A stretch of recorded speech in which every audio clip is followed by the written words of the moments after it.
Assalomu alaykum hurmatli kuzatuvchilar. Mana navbatdagi obyektimizga keldik. Aziz akamning uyiga quyosh paneli qo'yib berdik. Birinchi boshida 5 kilovat qo'ydik. Hozir o'sha 5 kilovatni 10 kilovat qildik.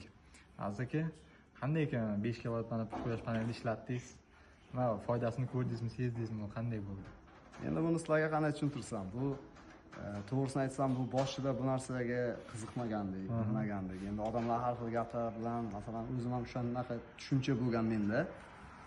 Keyin mana 5 kilovatni qo'ydik. 5 kilovatni qo'yganimizdan oyiga o'sha soliq ilovadan o'zlarini ilovanlarini hammasini to'g'rilab, cho'tka qilib telefonimga o'tkazib berganlaringizdan keyin o'sha mana ob'yomni ko'ryapsizlar. Mana uyim 2 etajli bunisi, pastda yana ancha uy. Bu yoqda bitta xolodilnik, ichkarida xolodilnik, televizor, двухконтурный kotyollar.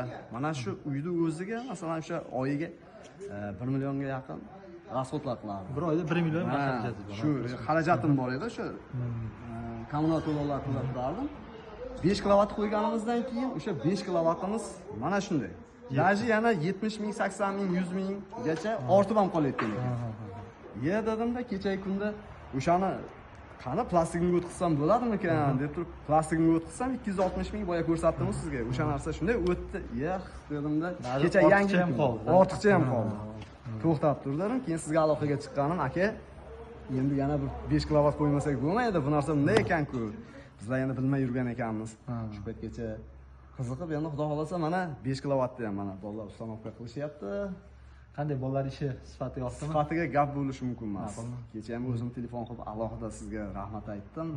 Har bir qilingan svarkalarni kraskalab, o'sha tomlarga, strapilalarga, boshqa narsalarga nagruzka tushmasligi uchun 4 talab, 5 talab anolarni profillarni qo'yib o'rnatib, juda chiroyli qilib berishdi, gap yo'q. Endi natijalar ko'raveramiz, mana xudo xolasa endi. Faqat endi quyosh chiqsin deb turaveramiz endi. Endi bundan buyog'iga xudo xolasa kunlar uzayadi, yana energiya ko'p chiqadi, xudo xolasa. Endi aytmoqchi bo'lganim, azizki birinchi qo'yganlarida 5 kilovat 23 million so'mga qo'yganlar. Hozirgi yana 5 kilovat qo'yishdik. Yoqda inverter yo'q, faqat panellarni qo'shib, metal konstruksiya bilan ulab berdik 13 million so'mga. Jami azizki 36 million so'mga tushdi. Bu mana 26-yil yanvar holatiga bo'lsa, hozir 26-yil yanvar holatida 10 kilovat stansiyani 38 millionga qo'yish qiyin. 36 millionga tushyapti, 38 millionga tushish qiyin. 40 million, 38 million atrofida chiqadi bunaqa stansiyaning narxi. Biz aytmoqchi bo'lganimiz, klientlarga, mijozlarga tushuntirishni maqsadimiz bo'lgan nimaki, nimani aytmoqchimizki, tezroq qo'yish kerak. 5 kilovat bo'lsa ham qo'yish kerak. Mana azizlar har tarafini yutdilar. 23 millionga boshda qo'ydilar. 5 kilovat ham tok ishlab chiqadi. Hozir yana 10 kilovat qo'yganda ham arzonroq ham arzonroq tushyapti, ham shu paytgacha tokni ham to'lamadilar, даже ozgina plyusga ham chiqdilar. Pul ishlab topdi ham. Hozir menda yana fikrlar bo'lyapti. Hozir mana bu 5 kilovat qo'yib bo'lgandan keyin menda joy kamlik qilyapti-da. Agar joyim bo'lganda yana 10 kilovat qo'ygan bo'lardim birdaniga. Endi o'shani o'ylab turib, mana bu tomni ham to'g'rilaymizda, sraz bu yoqqa 10 kilovat, narigi tomonga yana 10 kilovat qilib naversam qilib, buni aytyapman, oilaviy o'sha oilada uyda o'tirganimizda bolalarim ham ko'p blogerlar, boshqalar hammasi mana shunday dada bundan pul ishlash yaxshi ekan.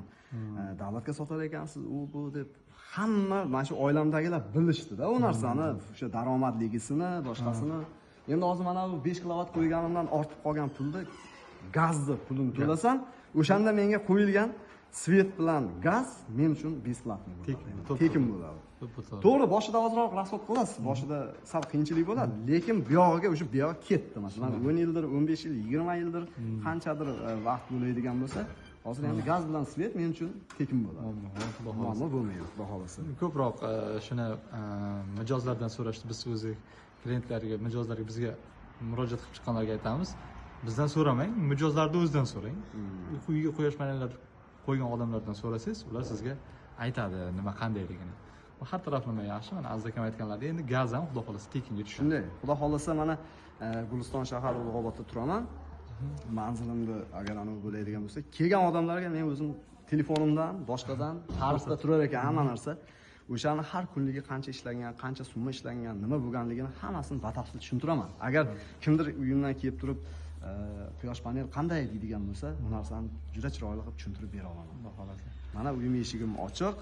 Bemalol marhamat, kim so'raydigan, kim savol beradiganlar bo'lsa, bemalol kelishaversin. Katta rahmat Aziz aka. Xudo xolasa Gap ishlar yo'q. tugatib, yana sizga topshirib. Gap yo'q, gap yo'q. Katta rahmat sizlarga.